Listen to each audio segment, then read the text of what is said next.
Next, defensively, we'll say maybe we didn't cross block, we didn't catch the front headlock, they beat us. They got to a deep shot, but we're not going to give up.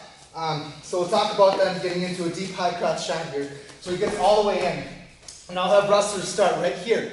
He's in a perfect primary position. He has his hip in, he has his head up in the side, and it's a really hard position to beat.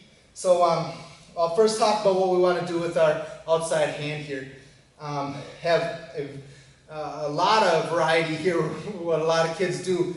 A lot of them will be scooping the neck like this, okay? And something we should know though, I mean, especially against a good wrestler like this, that doesn't matter. If I'm around their neck and he starts driving across on that double, that doesn't help me at all, okay? The other thing that's very popular, and I heard it a lot when I was a kid, was the crossface.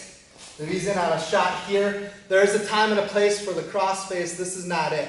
When he's up tall and I'm driving his face up into me, he still has a position to push through my upper body, drive off, and he's going to finish that shot anyways. I think it's something we teach kids because at a younger level, it hurts them to get hit in the nose, so they let go of the shot.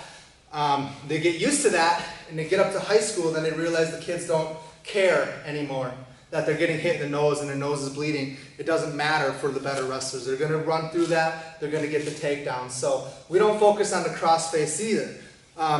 Again, there's a place for that. If they're bellied out, they're hanging onto the leg above your head and they're on their belly, that's a good spot to stick in the crossface. But not when they're up in a good shot.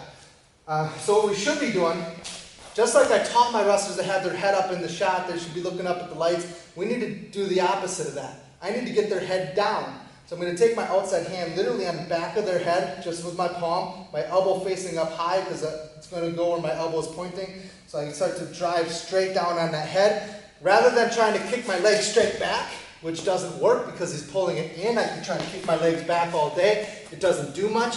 We need to stuff the head and we circle at the same time. So it's stuffing, circling, and I'm circling away from the side that his head is on. So literally just like a shuffle step as if we were in our stance. I'm going to start to shuffle step. I'm going to sprawl out to the side. And you'll see I'm going to land with my chest up right here.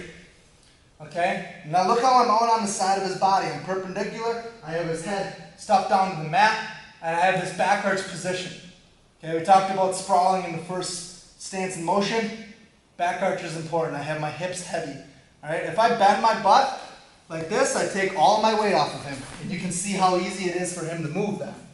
All right, we don't want to take the weight off. We want to get the weight on. So sprawling here. All right, you see on my right side, I have his head pushed down to the ground still. Now I'm close enough that I can start to either grab his thigh, or if it's close enough, I can grab his ankle. All right, the head and the ankle are primary handles here. Now, he's still hanging on to my leg, so I'll tell them to scoop down the bowl.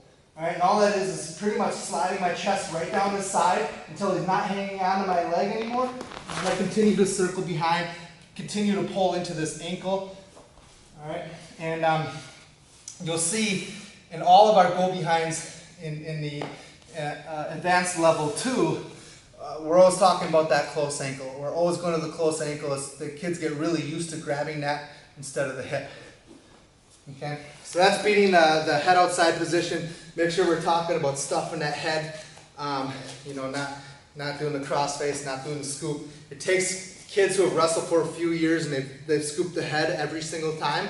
It takes a really long time to break that habit. You need to get them on that head, stuffing it, pushing it down, and the opponent, it's really hard on them. When they get their head pushed down, it's really hard to finish.